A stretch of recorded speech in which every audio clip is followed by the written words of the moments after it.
1000 വിദ്യാർത്ഥികൾക്ക് സ്കോളർഷിപ്പ് വിതരണം ചെയ്ത ഉമ്മൻചാണ്ടി ഫൗണ്ടേഷൻ. തിരുവനന്തപുരത്ത് നടന്ന ചടങ്ങിൽ ഗോവ ഗവർണർ ശ്രീധരൻപിള്ള സ്കോളർഷിപ്പുകൾ വിതരണം ചെയ്തു.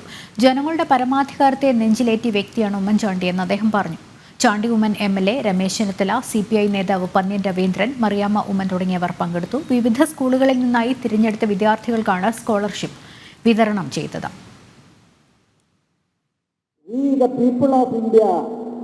പരമാധികാരം ജനങ്ങൾക്കാണ് എന്ന് പറഞ്ഞിട്ടുള്ളത്. ഞാനിതിവിടെ പറയാൻ കാരണം, ഈ ജനങ്ങളുടെ പരമാധികാരത്തെ അക്ഷരം പ്രതി നെഞ്ചിലേറ്റി ബാലജനശക്തി നേതാവായോ KSU നേതാവായോ ഒക്കെ ഇരുന്ന കാലഘട്ടം മുതൽ ഈ പരമാധികാരിയായ ജനങ്ങളാണ് എനിക്ക് ഒന്നാമത്തേത്, മറ്റെല്ലാം രണ്ടാമത്തേതാണ് എന്ന് കരുതിയ ഒരു മഹാനായ നേതാവായിരുന്നു.